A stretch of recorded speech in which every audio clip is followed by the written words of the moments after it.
Father,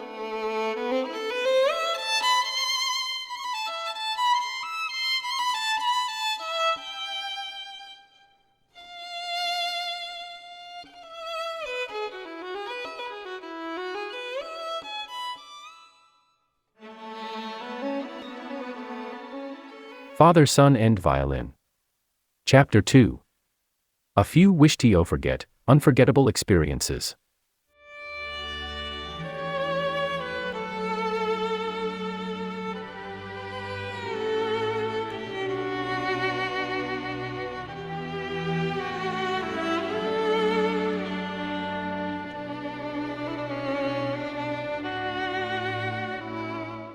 Every single family is a miniature of a society, and almost all families have at least one reactionary. I was born the reactionary in our family. The following are examples. 1. Cigarette ends conflict. The cigarette ends incident happened during the end of my first elementary school year, 1961. The distance between where I lived and the school was about 3 kilometers. It took a 7-year-old child more than 30 minutes to walk. When I say 30 minutes, that only meant in the morning on my way to the school. But in the afternoon, from school back home could take me hours.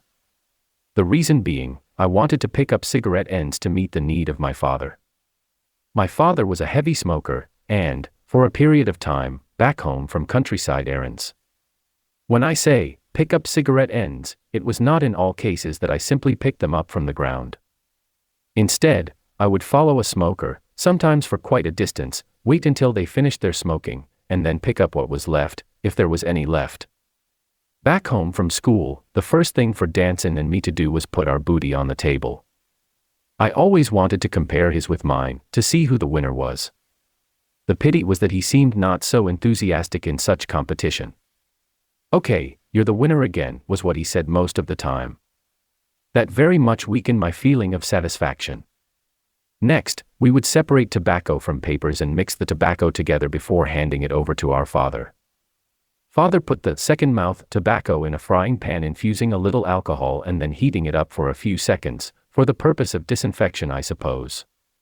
Then, the loose tobacco was ready for my father to roll his own speaking trumpet-shaped cigarette. One day, I invited a classmate to do the pickup together with me. Although older than me, he looked younger as he was smaller. Our deal was to put our pickups together and split it 50/50ths in the end. That day business was unusually bad. I put the blame on him and broke the deal by saying I could only give him 30%. He disagreed. I ran away. He chased me tightly all the way to where I lived. My brother Danson appeared by chance. After listening to his complaint of my wrongdoing, through tears and snivels, Danson gave all the cigarette ends that he had collected during the whole day to my classmate. In addition, Danson walked him back for about 10 meters, comforting him by promising, "I will report my brother's wrongdoing to our parents." While I was thinking what my brother did was extremely stupid, especially towards such a small fellow, something unexpected happened. My classmate turned his head, staring at me. As soon as our eyes met, he threw a cigarette end on the ground. I pounced on it like a tiger. He walked some distance and threw another. Again, I dashed up. Again and again it repeated. Half an hour passed and we weren't far from where he lived. Then he laughed with victorious satisfaction and poured everything he had left in his hands on the ground. Though I was exhausted when I got home, I showed off my achievement to Danson with excitement. I thought I deserved praise, yet Danson made no comment. Later he told me coldly, "Your classmate's father does not smoke, not at all."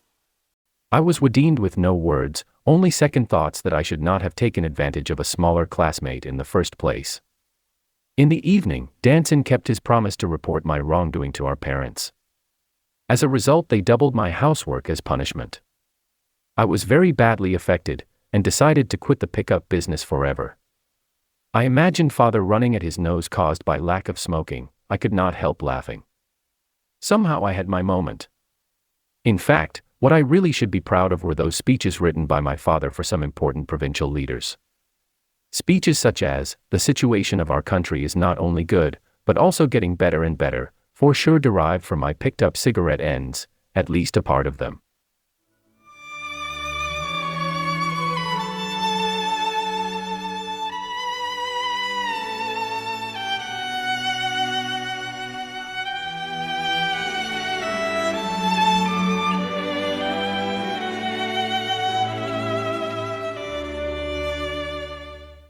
Two, my red rain shoes.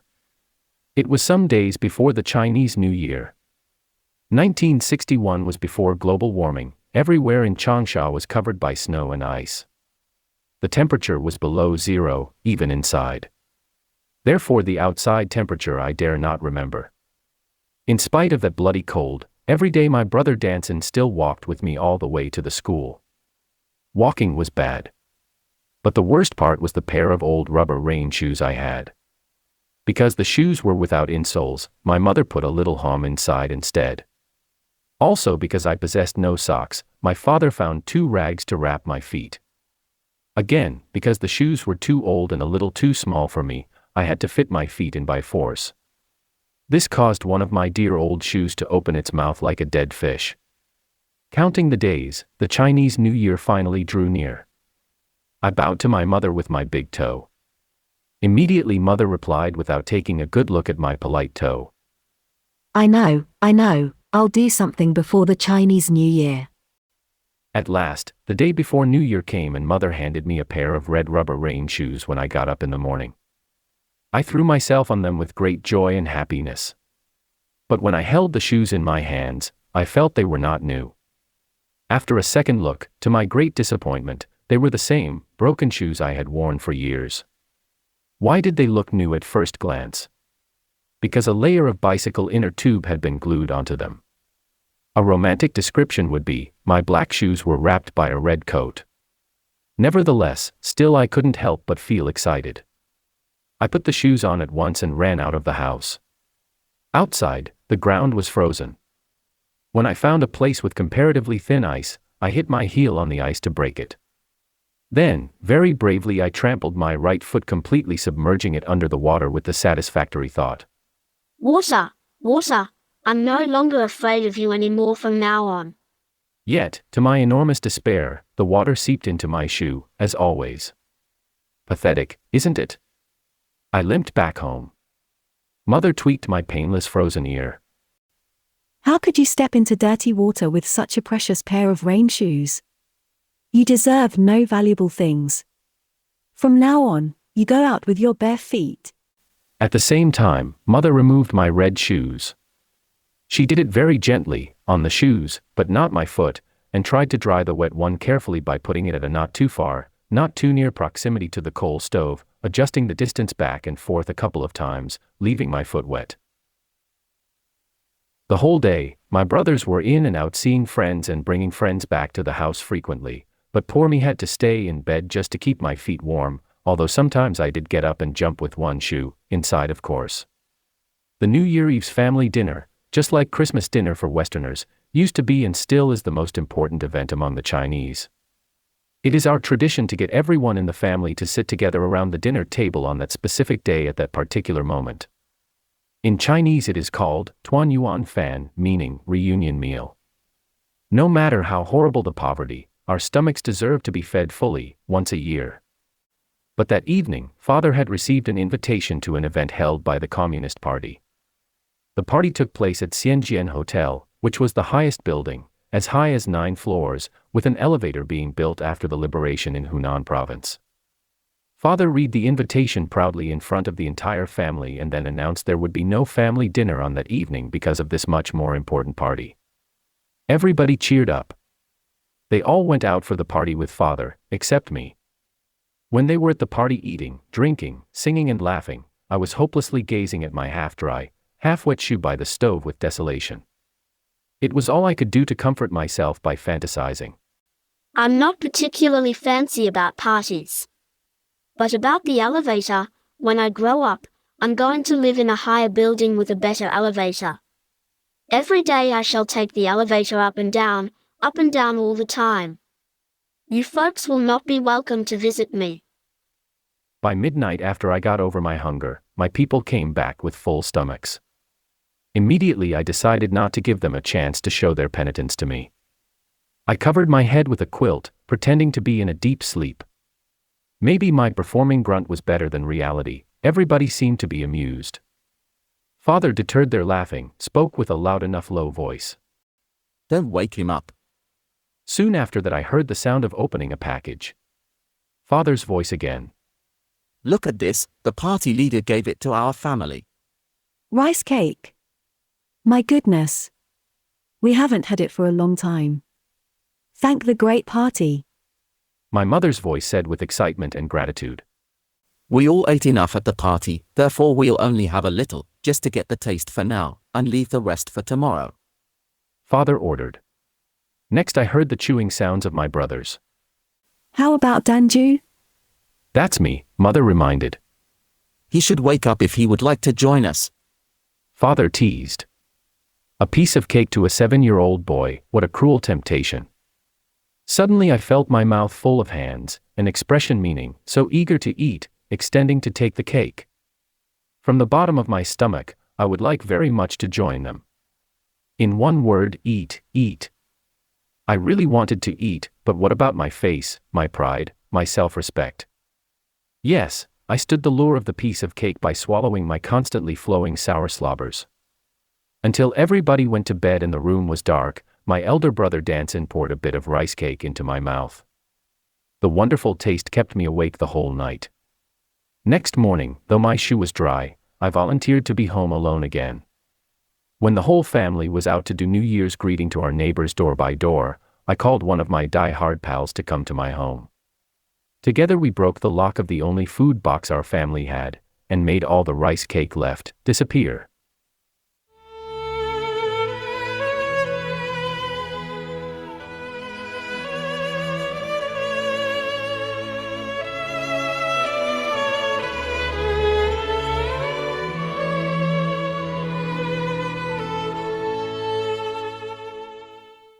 Three, Tong Hao, that changed the destiny of our family. Tong Hao, chrysanthemum greens in English, is a kind of edible wild plant, similar to grass. Apart from picking up cigarette ends for our father, Danson and I spent much time every day looking for Tong Hao. The tool that we used to cut Tong Hao was our father's old shaving blade. One day, Danson and I went to the usual place searching for Tong Hao among all the other wild grasses. While I was busy working, our neighbor Wampang, a fat boy 3 years older than Danson, came over to me. His father was Provincial Minister Wang, my father's superior. Precisely, my father was his father's secretary. He said to me, "Jew boy, work harder. But when you finish, you must give me half of what you get from this area." I asked him why. He explained to me that yesterday he declared ownership of the Tong Hao in this area by putting a wooden sign here. Therefore, anyone who picks Tong Hao from this entire area ought to hand half to him. What he had said was completely against the communist ideology that his father fought for, but I was too young to reason this. All that I could do was to walk away. Of course, he wouldn't let me. The fight occurred. Wampang was not only 4 or 5 years older than me, but also much larger. Therefore, in no way could I be his rival. Soon he was riding on me. I called for help by shouting. In that period of time I would call Danson as Gugu, elder brother, only when in a desperate situation and needing his help. Danson rushed over to us, trying his best to drag me out from Wampang's arms. Beyond my expectations, Wampang gave me up, punching my brother's face again and again. At the same time he yelled at me. "How dare you call your brother? Call your brother for what? For being beaten?" The situation made me crazy. I decided to fight with him, to the death. I dashed up and bit his arm like a wild dog. Wampang overcame the pain, punching me down. Now Danson and I were both under him. Someone must have told our father what was happening down there. Father ran to us hastily. He pulled both of his sons out from under the fat boy, meanwhile Danson started to cry. Unthinkably, Wampang was not afraid of an adult, not a bit, on the contrary, he became more overbearing. He chased us all over in order to continue punching us. Our father could only use his body as a shield to prevent his sons from being beaten. Meanwhile, our mother had arrived. When she saw such a little fat boy daring to attack 3 men of hers, she tweaked the boy by the back of his collar and lifted him up into the air. How overbearing you are. Let's go see your mother. Suddenly, Wampang, Wah, burst out crying as loudly as he could. Finally I felt I was in safe hands, felt the power of mother's backing. Taking advantage, I ran away from father towards Wampang. Fuck your mother. You're a son of bitch. Immediately, mother rewarded me with a big blow to my head. At exactly that moment, Wampang's mother appeared. She must also have heard my words, son of bitch. She dragged her son back home with snivels and tears.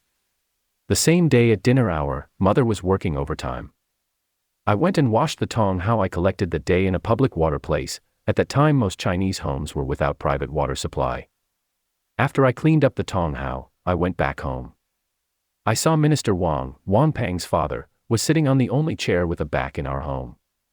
His right leg crossed over his left, toes pointing to the ceiling.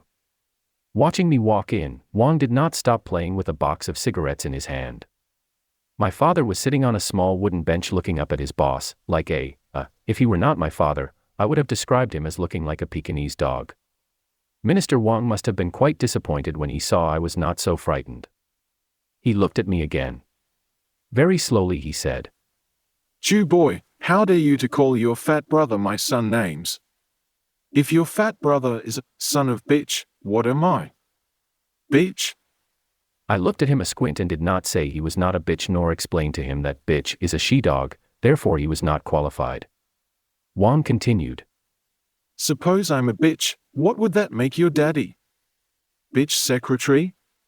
Your mom would be bitch secretary's wife. And you all would be sons of bitch secretary." Not knowing what to say, my father's smiling face appeared uglier than if he were crying. Then Wang turned his face to father, talking with a rather official tone, like he always did at the office. This, you, not only the children, you should also criticize your wife, you, should not be afraid of wife, and, this, kids quarrel, adult get involved, what is that? This. Father clapped his hand with adulation. Today I discover that you, respectable Minister Wang, can give considerably good speeches without my manuscripts. Well.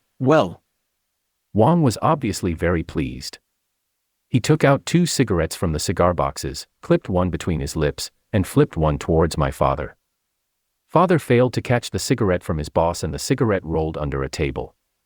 Father hurried down under the table, picked up the cigarette, blew dust once, twice, and handed it back to Wang.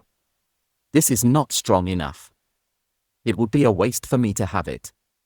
Wang took the cigarette without hesitation and put it back into the box. That's right, to save every single coin, for the sake of the war and revolution. I was glad that father did not take his cigarette, a sugar-coated bomb.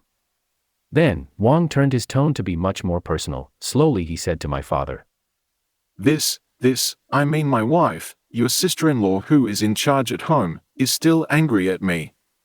She is from the north, not well educated, ill-tempered, nothing I could do.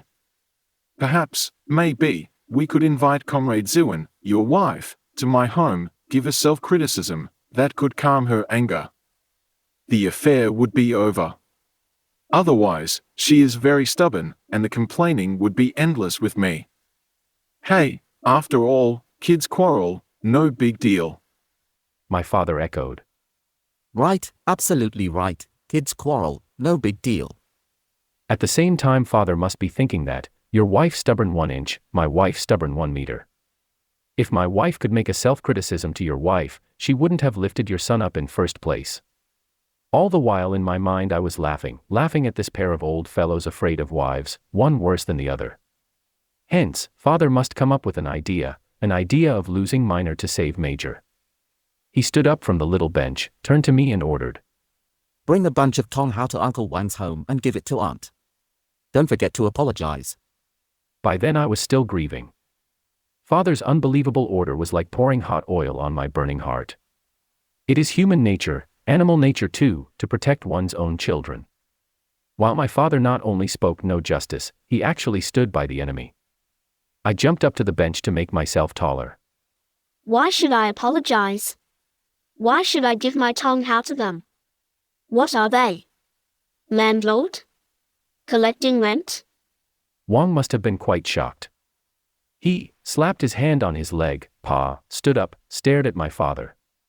You see, such a son you have, scolded me, an old revolutionary, as landlord. This is worse than bitch. This lack of domestic education. Let's forget it, old Chen, I did not come here.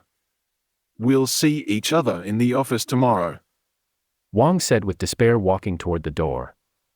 Father quickly followed him. On the way he slapped my face loudly and shouted at me. How dare you talk back? Go, hurry up. I knew, though father looked terrible, if it were not to save face as minister's secretary, he would probably rather kneel down to me. I was not born as a patient man in nature. My father's unusual action pushed me to the limit. To step higher, I jumped up to the table, like a flood breaking a reservoir. I roared with fury. You are working for what? Breadwinner, ha.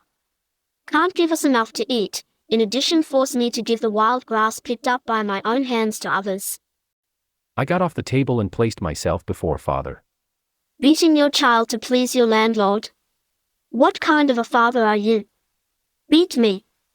Beat me again, and you better beat me to death. I'm not afraid of death. Having a father like you, I would be starving to death anyway.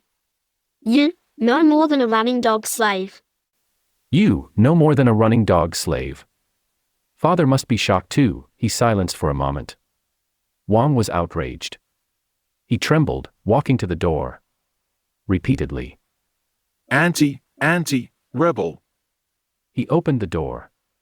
Father caught the last chance, picked up a piece of bamboo and lashed my bottom.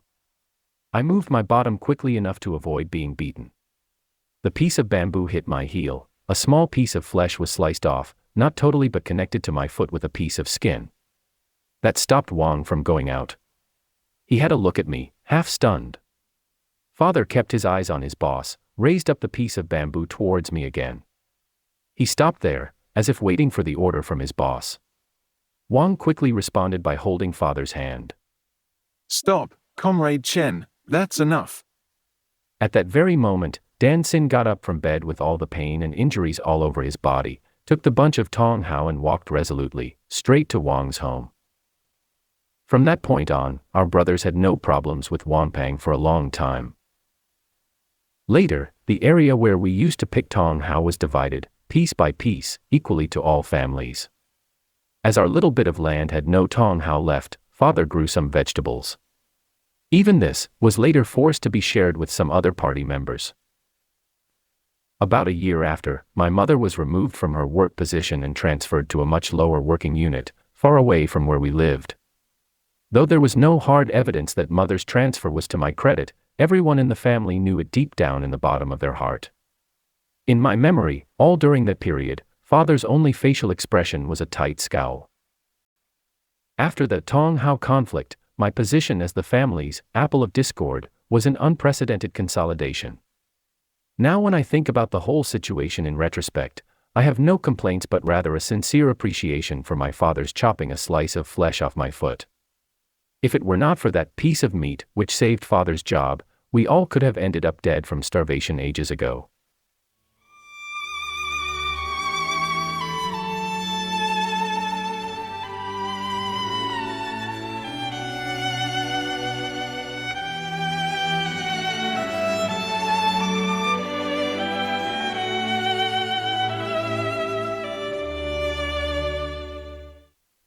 Four, my competition with brothers. As I mentioned before, my younger brother Dan Pai, the third son of our parents, was sent to mother's hometown right after he was born. Therefore in everyday life, we had only 3 brothers at home. Both Danson and Danhen had a little privilege. So did I. Besides the house key around the neck and taking care of Danhen and me, Danson's privilege was to receive a reward of 2 fun money from mother every evening. He established himself a small private treasury by means of a section of thick bamboo. Every day after he put a coin through the cut into the bamboo container, he shook it for a little while. The sour sound caused my constant toothache. My youngest brother Danhen's privilege was to have a bottle of milk every morning due to his weak health condition from his earlier illness. Every time he drank the milk he made a kind of su sound. That su too was as sour as Danson's bamboo container shaking. Every day after Dan Hen finished his drink, I would always wish to use my own tongue to clean up his white mustache. My privilege was simple. It was to boil Dan Hen's milk. The reason that I so eagerly did this was of course not for Dan Hen's benefit, but instead my own interest in monopolizing the surplus during the pot washing. Perhaps because of the concept of milk formed back then, no matter what brand milk I drink today, they are all too dense to me. I always wanted to be number one at home. The sadness was, every time I exchanged blows with Danson, I had to hope for my victory the next time. Though the great Chinese teaching says, for a real man to get revenge after 10 years is not too late. When the time finally came in which I was confident enough, I also became an adult, too embarrassed to perform such childish games. Although I was not strong enough to beat Danson for the time being, I always had a weaker one to fight with, my youngest brother Dan Hen. Besides being 6 years younger than I, Dan Hen was very weak during his childhood caused by his illness, therefore to conquer him I needed only a little finger. However, the pity was that there was a powerful mountain backing that little monkey. The mountain was our mother.